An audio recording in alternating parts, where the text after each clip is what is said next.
Welcome to a special edition of the Integration Scoop series presented by SAP and the Let's Talk Data podcast, where we explore game-changing technology and strategies with leading experts with the goal of achieving innovation through the integration of business applications and processes. If you haven't done so already, please follow or subscribe to our podcast on your favorite channel to stay tuned in.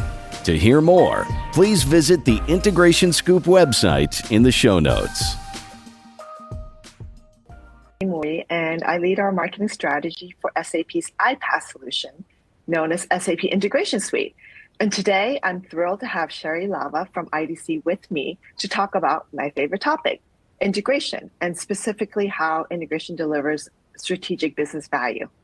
For those of you that do not know Shari, she is the research director of automation within the AI and automation group at IDC, and her research includes the fast-changing automation, API management, and integration markets. Thanks so much, Emily. It's great to see you. So Shari, you're no stranger to integration and the automation space. So please share with us what you have seen in the integration market and why companies are investing heavily, more so every day, every time I read about integration, why they're investing in our integration solutions or any integration solutions. And specifically, the recent report you published talks about why modern integration is the bedrock for delivering better business value. So enlighten us. Yeah, for sure. Well, let's start by looking at the numbers. In 2022, we had yet another record-breaking year. The integration market, including API management solutions, are often bundled in with integration platforms, reached $8.5 billion US. And that was pretty astounding. But it's actually on track to go to almost $18 billion by 2027. And so there is a lot of growth in this market and a lot of interest. So to the first point, yes, there is definitely big momentum around integration products, and that's expected to continue over the next 5 years. But in 2022, we moved from being predominantly on-premise to being predominantly cloud delivered for integration solutions.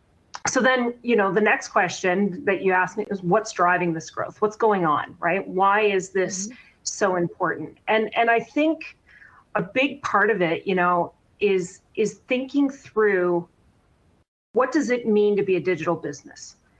Because becoming a digital business starts with, and going back to your bedrock question, starts with actually having your data driving the organization. And you can't have your data driving decisions, driving investments in the organization.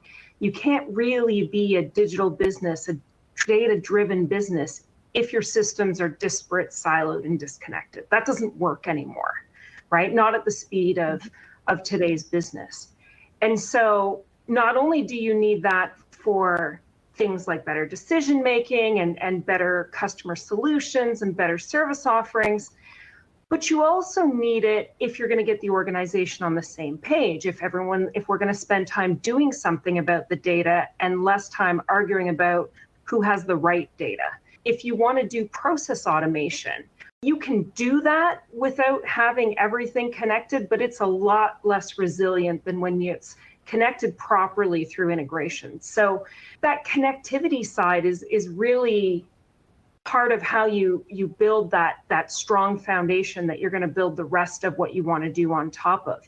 And that even in things like AI, which we can talk more about as we kind of go through it, if you have goals in your organization about adopting more artificial intelligence, you need to have your data house in order. You can't get around that, because otherwise you're going to be using an AI solution that isn't up to date or contextually aware, which risks the customer experience instead of benefiting it.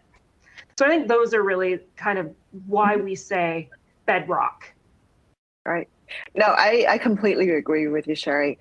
Over the years, we're definitely seeing our customers use integration, and it's not just a connectivity tool, not just talk about it from a middleware perspective, but they really tie it to what are they trying to do? Are they trying to digitize their business? Are they trying to remove those manual processes? And then they start looking at certain metrics, such as, number of days saved in terms of automating and being able to do e-signatures versus traditionally uploading documents and then having someone print it out and manually sign off. So it's really exciting for us at SAP as well, because we do see that it's tying that together and understanding how important integration is versus just, oh, great, it's middleware.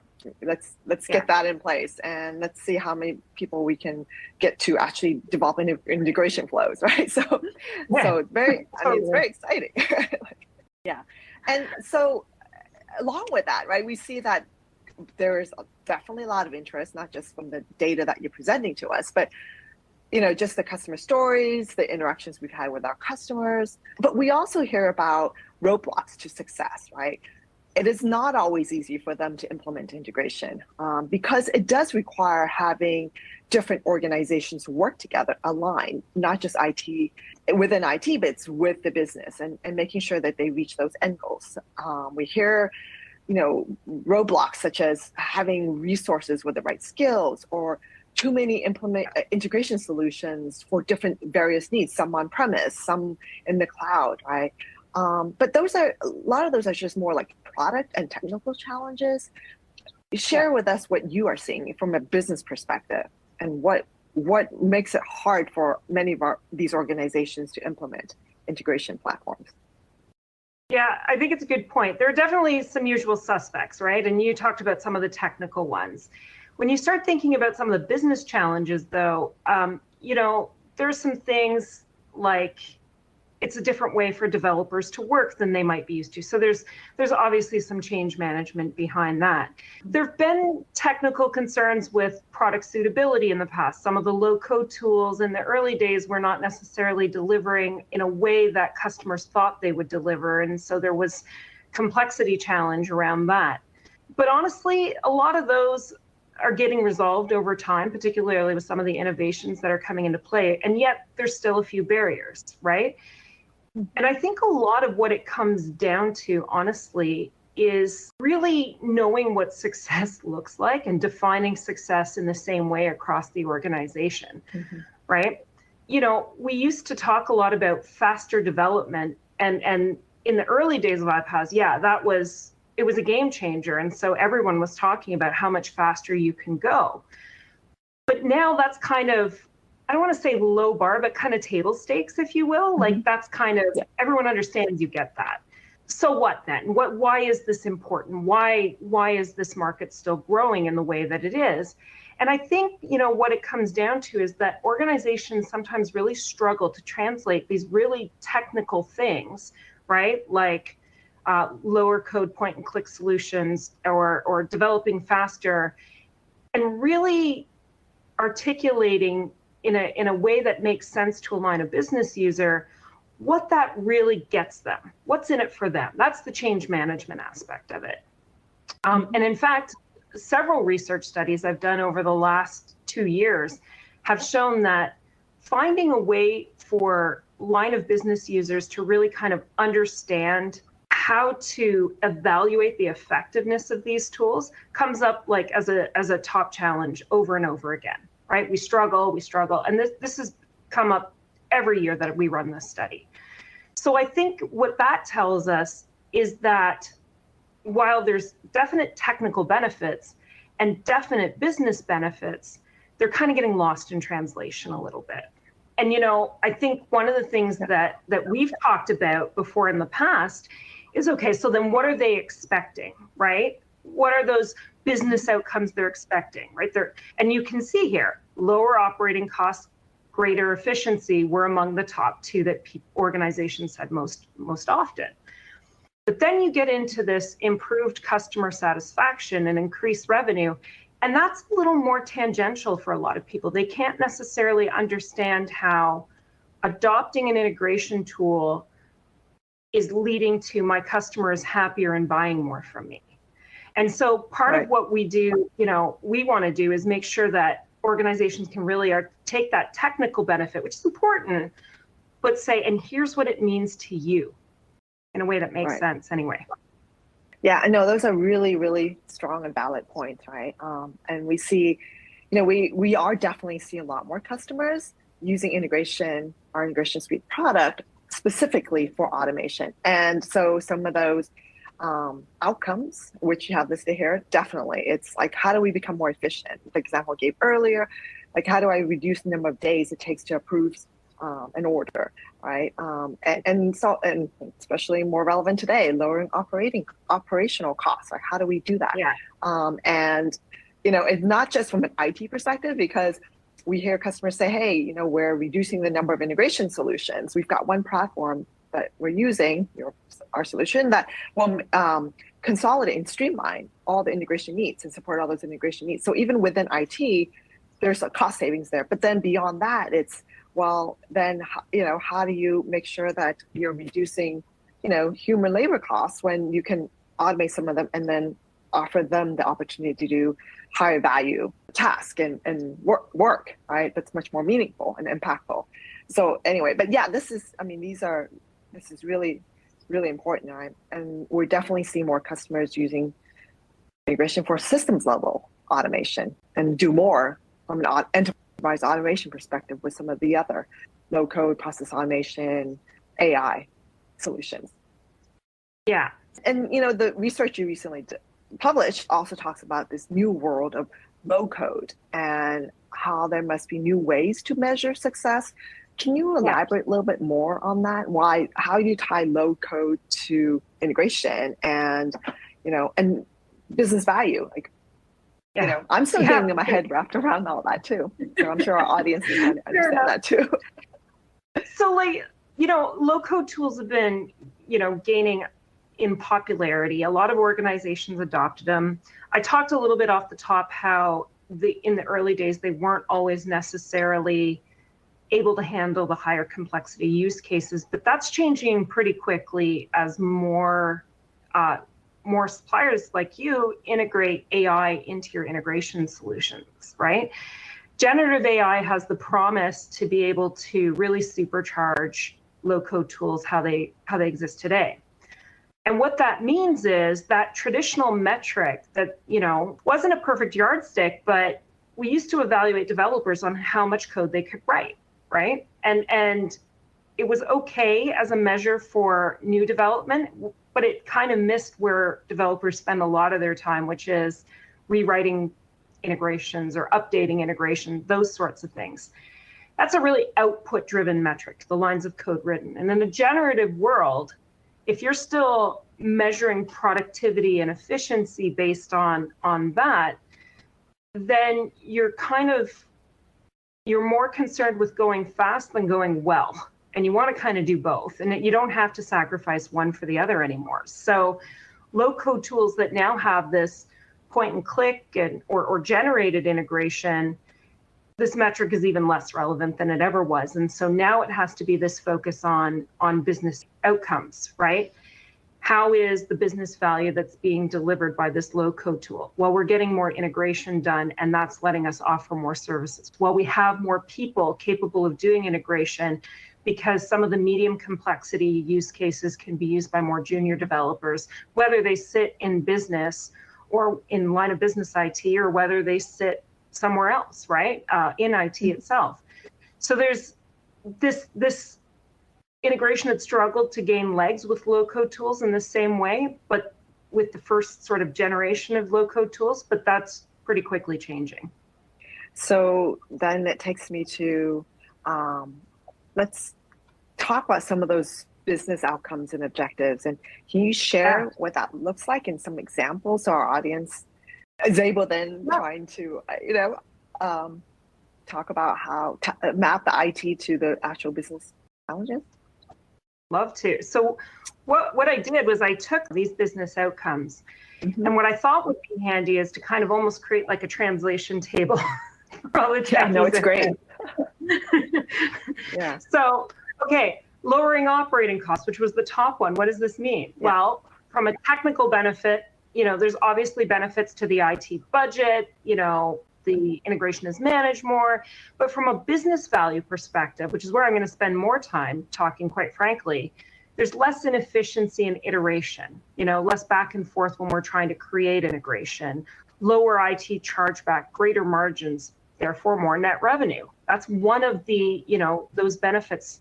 The other one is, one we know more about from an integration perspective, less manual reentry, less data correction, because we're all kind of working with the same data set. But that, also translates into a reduction in business risks. We're not making decisions on flawed or inaccurate or unreconciled data anymore, right? That's stale or incomplete. So I think that's one where when you hear, well, we want to lower operating costs, it's kind of interesting because all of that is kind of is part of that doesn't always get kind of beyond the word on the page, if you will.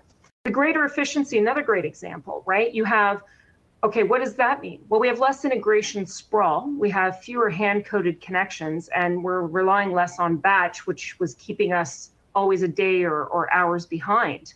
We have faster integration being developed by more types of developers. Okay, great. But from a business perspective, that means that we're finally getting to that 360-degree view of the customer. That's making it possible to offer those improved customer experiences with confidence, right? And doing so with scale, and then having the right data to make the right decision at the right time. And that's like, if you're thinking about someone who's working with the customer, if they understand where that customer is at, that situational and context awareness I was talking about, they know whether to offer a discount to get that customer, and whether it's from a lifetime value of the customer, that makes sense, right? But you can't do that if you don't have the right data in front of you, right? And then obviously the other business value behind that, features and capabilities that support the customers and business partners, new revenue opportunities. So all of that is this detail behind two words, greater efficiency. And the paper goes into these in more depth, but there's right. Other examples as well, with improved customer satisfaction and increasing revenue and faster cycle times, which the short version is, we're providing a way here for people to understand how this actually comes back to business value, and how people who are talking about integration in the organization need to kind of flip the script a little bit and talk about it from this perspective versus we can develop faster, which is important, but not everything. Right. Yeah. No, I mean, it's interesting, right? Because I know that whenever I've been on a call with an airline or some customer service agent, I can tell if their systems aren't integrated, because how can you not have this information about me? I just spent this much money with you, or the hardest part about being in this business. Right? Yes. You need to improve your the integration between your different applications, right? So anyway, I think this is really helpful for, I think, our audience to understand how do you tie those benefits to, what's the business value, and helping their business stakeholders understand that, right? How critical integration is. So I kind of want to go back to this topic of automation for a few minutes, because I think, at the end of the day, everyone talks about how do you improve your business process. I know even within our own marketing group, we're always talking about how do we improve how we do marketing? How do we make sure that our audience understands that we know what they're interested in, right? So it's about automation. So let's talk about that for a little bit. Can you share what you are seeing with integration as a key role in these initiatives? I mean, like I mentioned earlier, we see customers talking about systems level integration and connecting these two applications together, passing that data on. What are you seeing when it comes to what you've seen with integration for automation, and then what you're seeing into the future, in maybe future as in like in the next year or so? I think it's interesting, right? Because it comes back to that bedrock discussion. I think connecting systems is a key goal, right? That's definitely important. But part of why you do that, right, is because ideally your organization is starting to think more holistically about automation, right? Not just connecting things, but also flowing processes and automating those processes, which you need the data to do. You won't be successful. You won't get very far and do it well without connectivity kind of underpinning all of that. And historically, automation has meant really different things to different business units. And a lot of it was very contextual. Some people meant like workflow engines, and to other people it meant, integration and all sorts of things. But what customers tell us is they're kind of sick of tools that don't play well together, that they're trying to have a more centralized automation strategy with different components being the enabling part of automation. And obviously, integration is that bedrock piece that you start with. Because this idea of having islands of automation and automation technologies that don't work well together, customers don't have time for that anymore. And so, and a lot of these tools are a bit past their due date anyway, so to speak. So I think if you're going to think more holistically about integration or automation going forward, you better make sure your integration stack is strong and ready to support that. Right. Yeah. And I think one thing that sometimes organizations forget is that, or they have to deal with this challenge of, you've got your business partners that you have to integrate these processes with, right? It's not just those end-to-end processes for your own organization, but it's with your business partners, your suppliers, and your customers. Yeah. So how do you maintain that? Right? Exactly, right? These virtual four walls. So anyway, I know we're running out of time, but any other trends that you're seeing out there today that you would like to share with the audience today? Yeah, I think we touched on it a bit, but I think, if we don't mention AI, I think it would be a little bit odd, especially in this day and age. But I think there's some realistic things to be thinking about in terms of the role between AI and integration. And it's like a bidirectional relationship, right? AI is increasingly being infused into integration solutions, and that's helping, as I said, supercharge low code tools and help with error detection before things get released, and all kinds of great capabilities like that. And I'm sure I know more are being developed every day. But then the other side of it too, and we touched on this briefly, is, a lot of organizations are making investments in AI, and even just the number that are allocating budget to AI in the last 6 months has increased dramatically. And lots of different kinds of AI, not just generative, but also predictive AI and interpretive AI. Yes. But the nexus of all of that, is an organization trying to deliver a digital service to a customer. And if you're going to put AI in that process chain and it's not able to look across multiple systems in the way a human can, and it doesn't have the connectivity, you're putting yourself in a situation where AI may not have as much information as your employer, your customer, when trying to serve your customer. And I personally don't think we want anyone in that situation, or it ends up giving something that should be an innovation to the customer ends up being a detractor. So I guess the parting message is, if you're thinking about investing in AI, but you haven't solved for your integration challenges, make sure that you don't try and jump that, because you'll end up in a painful place. We hope you enjoyed the podcast. Please check out the show notes for additional links to information, and please subscribe or follow to join us on the next episode of the Integration Scoop, presented by SAP.